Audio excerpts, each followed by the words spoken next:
Good evening, council and staff, and welcome to our planning meeting. It's Monday, June 30th, 2025. Call this meeting to order. Meeting will be streamed live and recorded for public viewing on the town's YouTube page. We acknowledge that the land on which we are gathered today is part of the ancestral land, the Chippewa, Ottawa, and Potawatomi people, referred to collectively as Anishinaabe. It is through the connection of the Anishinaabe with the spirit of the land, the water, and the air that we recognize their unique cultures, traditions, and values. Together, as treaty people, we have a shared responsibility to act with respect for the environment that sustains all life, protecting the future for those generations to come. Council, I would remind you, if you have a pecuniary interest, to please declare it at the appropriate time. There's nothing listed as a delegation. Deputy Clerk, anything to that? I have nothing. Okay. Council, we'll go to item number 5, business arising from previous meetings. I have nothing listed. Has anything been added, Deputy Clerk? No. Okay. All right, Council, let's go to item 6.1. Motion by Councilor Rodriguez, seconded by Councilor Basie, that the report from Maria Casarasi, Senior Planner, dated June 23rd, 2025, regarding parkland dedication fees in relation to surplus farm dwelling severances be received. Ms. Casarasi is with us this evening. Council, any questions? Councilor Wolvett. First of all, where did this come from? Who come up with this? So at its May 6th Committee of Adjustment meeting, this was a motion that was passed by the committee to have this come to council to consider. Why would the committee adjustment have this? Why wouldn't this have come directly to council? There was an application before the committee prior to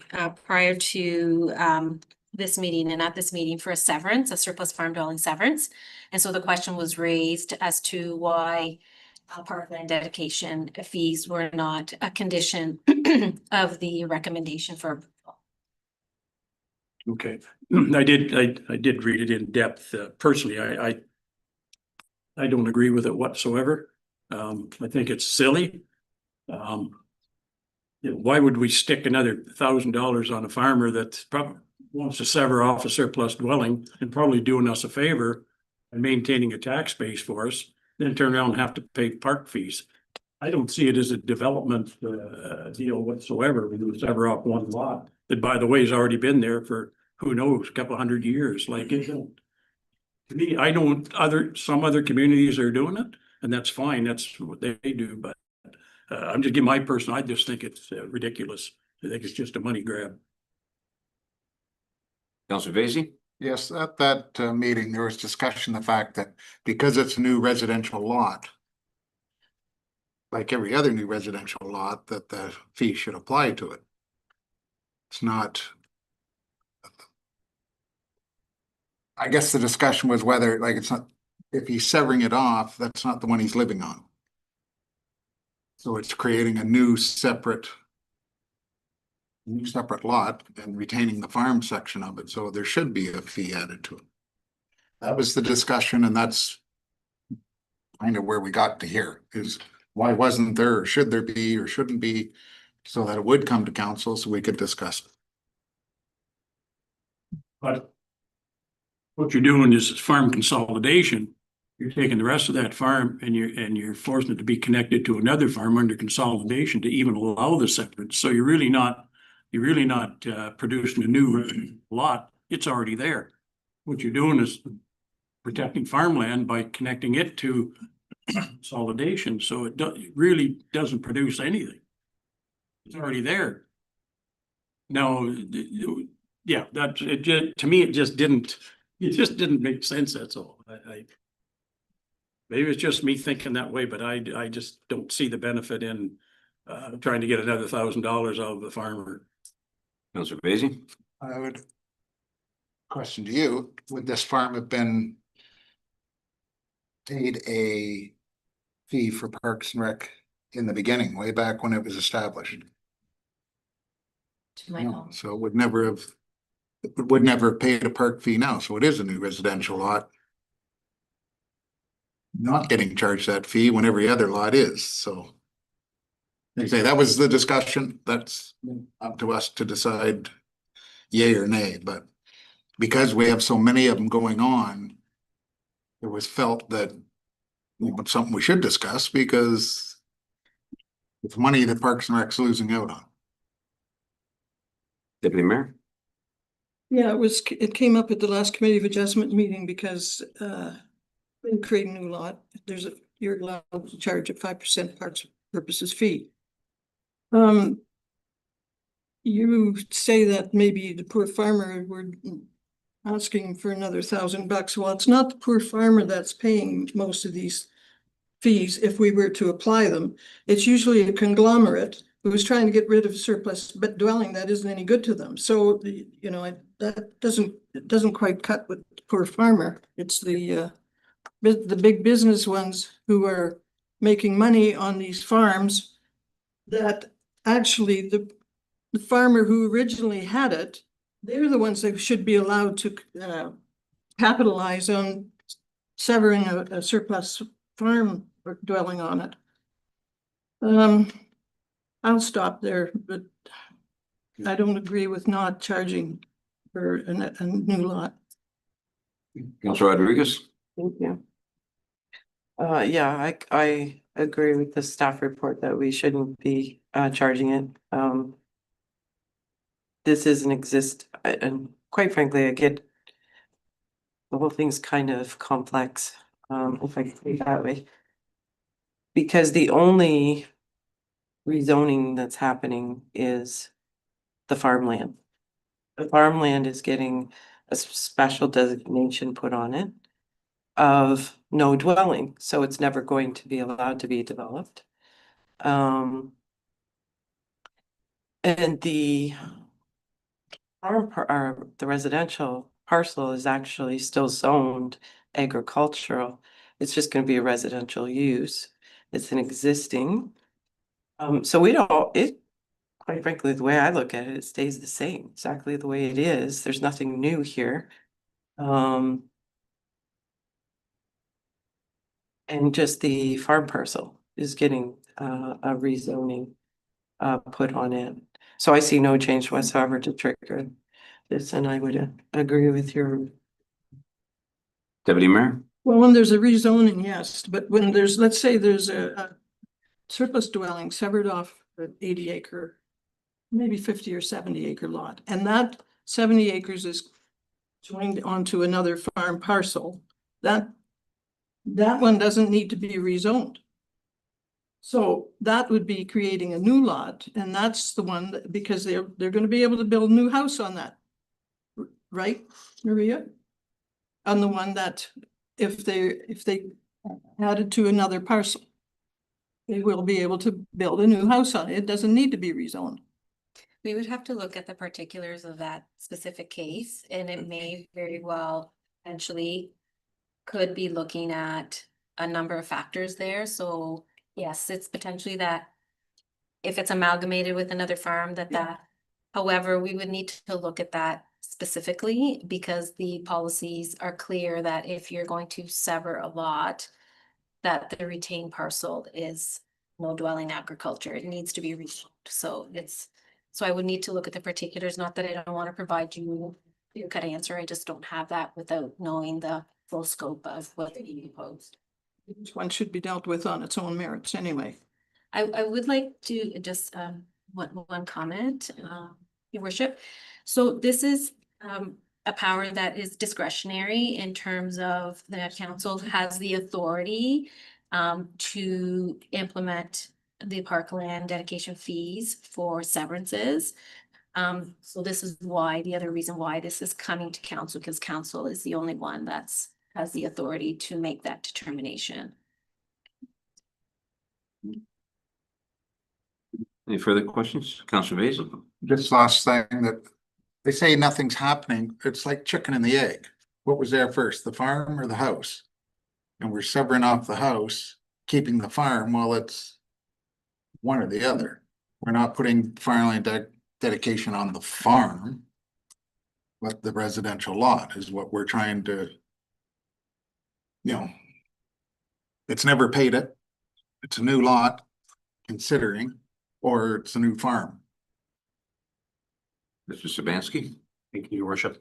So just to be clear, when the mayor calls for the vote, we are only voting on to receive the report. If a councillor would like to make a motion to change the current practice and ask for a fee to be applied, that would have to be a separate motion. Correct. This is only to receive the report. Councilor Rodriguez.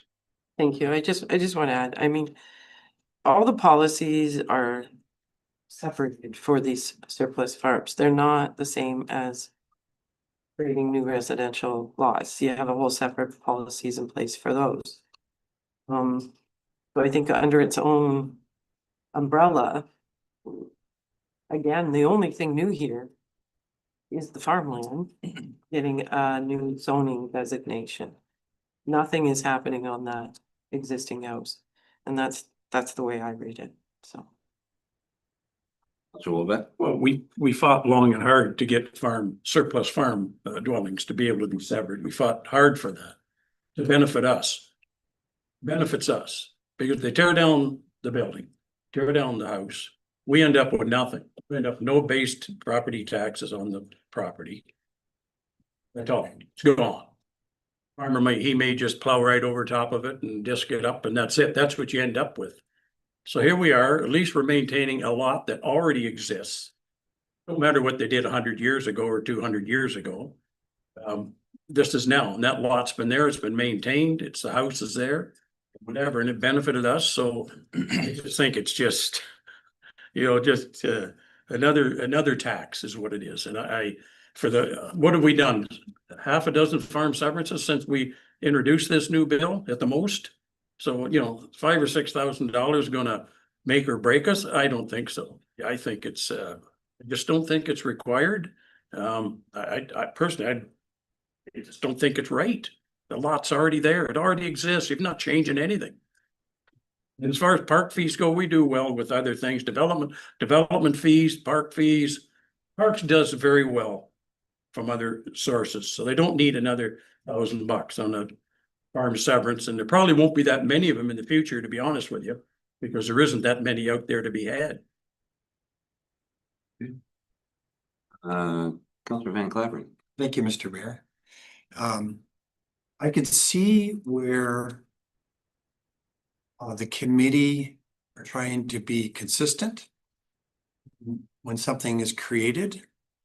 But I do lean to not charging it because farm properties have always been treated different on so many parameters. And it's just not a tight enough comparison.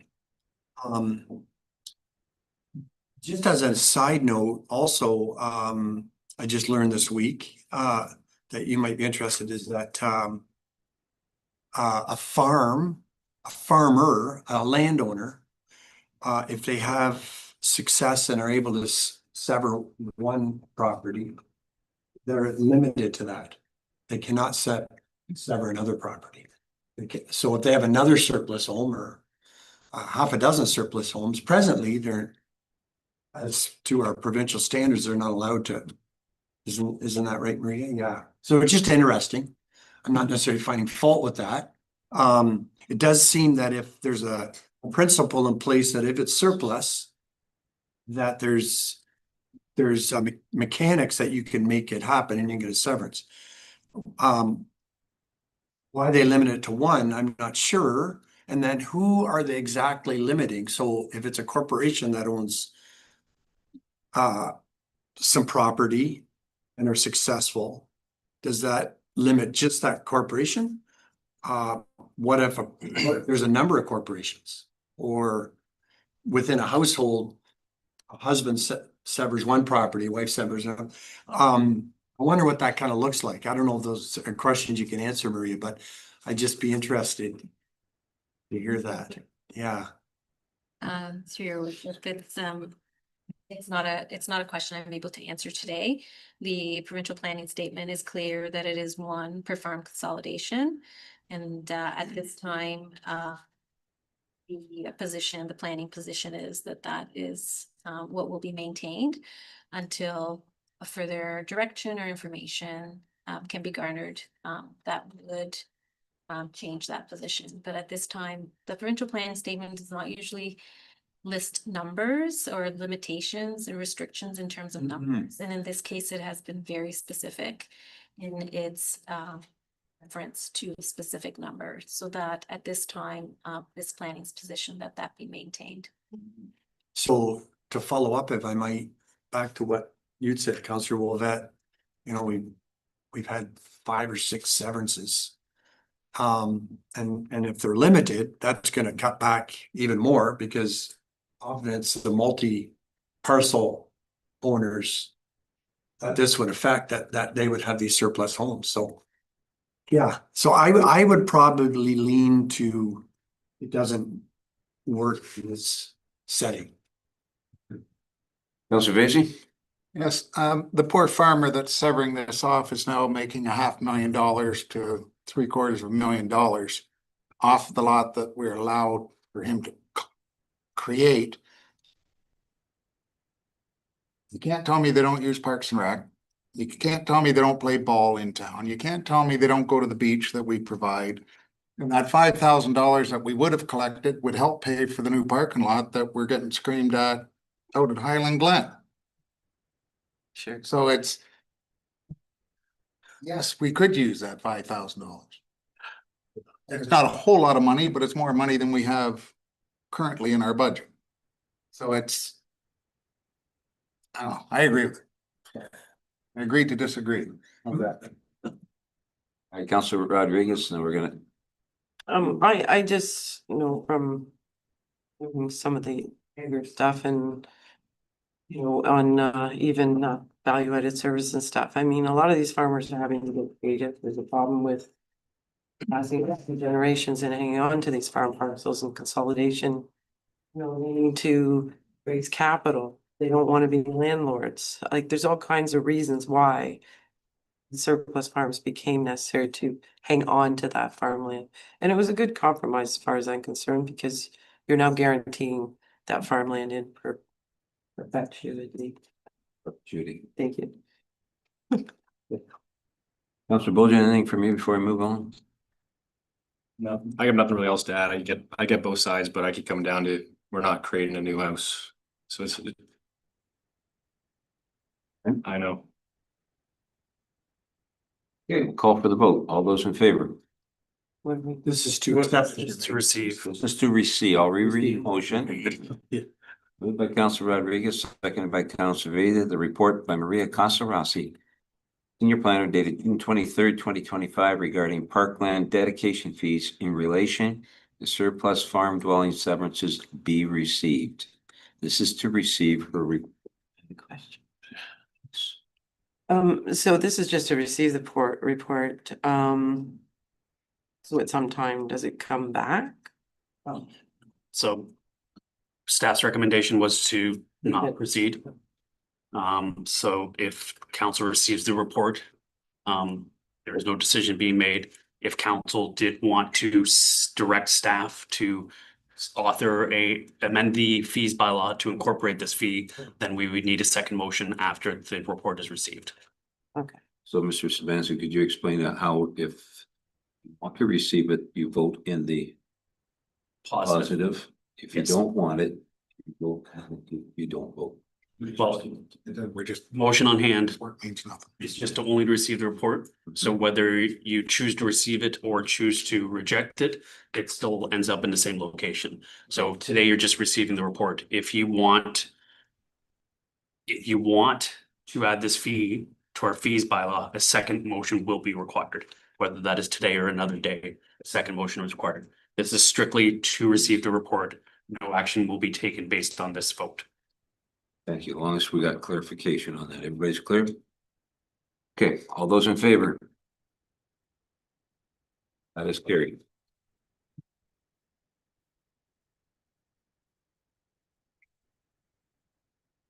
Before we move along to 6.2, I want to make an announcement that anybody that's watching this virtually, If for some reason we disappear from your screen, we are in the path of a storm coming our way, so just want to give you some advance notice that we aren't really leaving. We will be here, but if you're trying to come back up.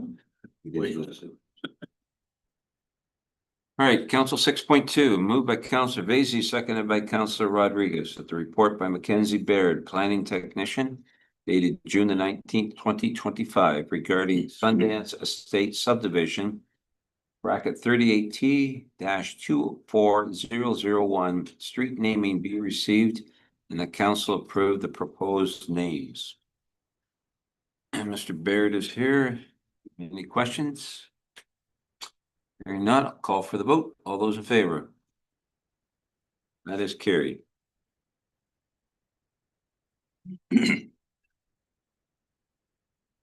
Okay, item 7, Deputy Clerk, nothing has been added on bylaws.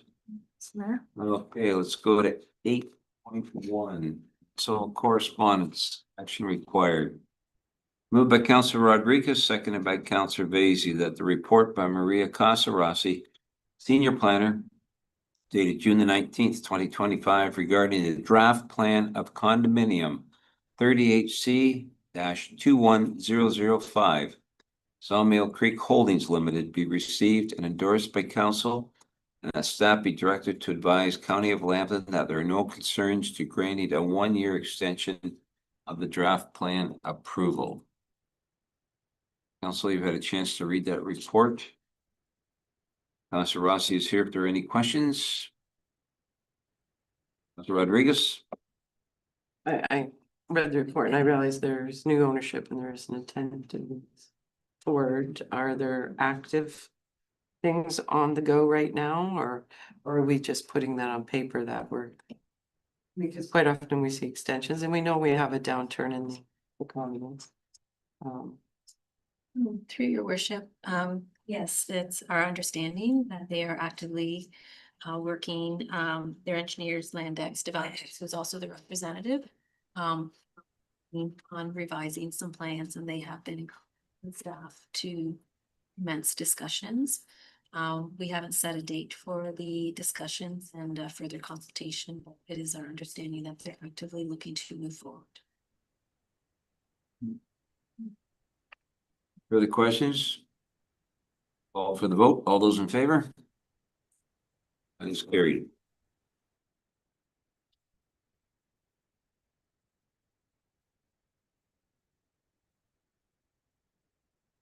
Okay, council, let's go to item 9.1. A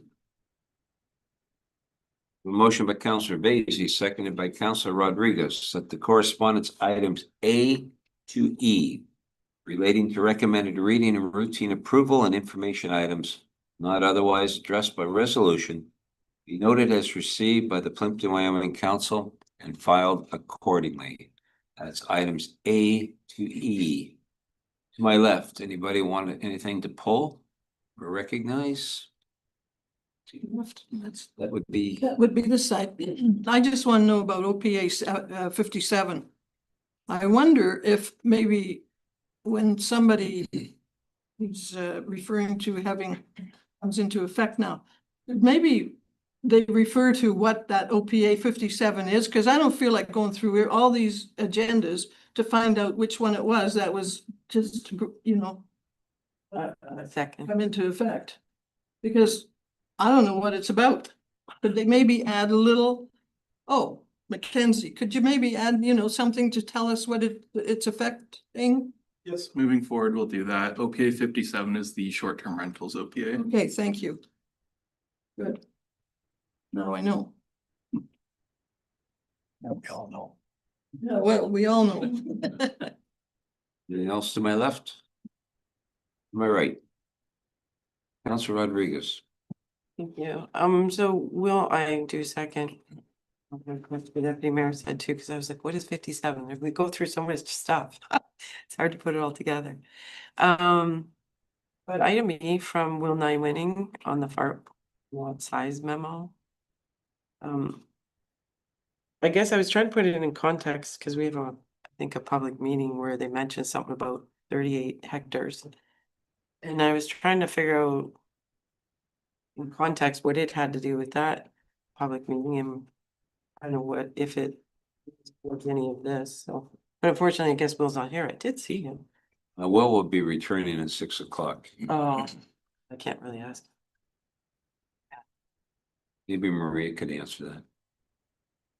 Repeat your question. So it was kind of, I'm trying to put context. I see him talking about sizes of farm lots here.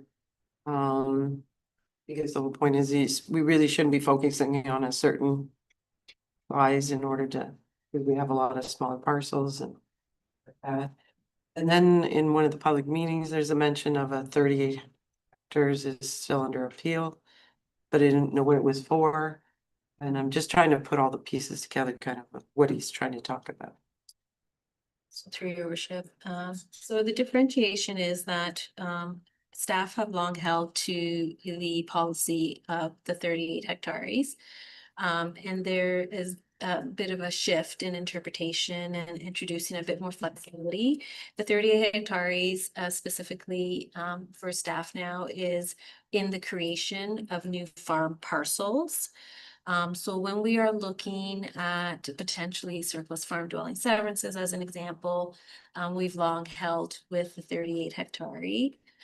But we're taking based on the new provincial planning statement and just the evolution of agricultural policies over time.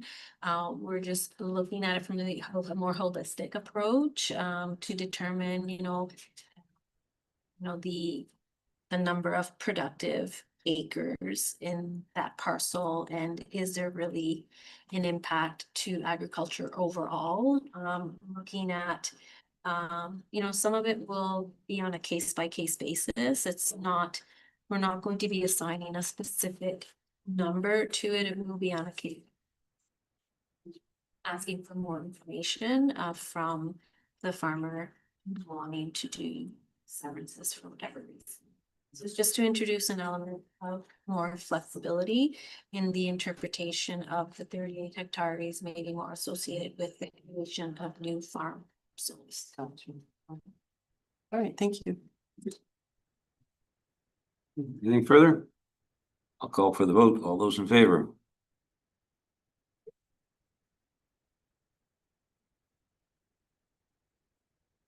Okay, item number 10, new business related to planning.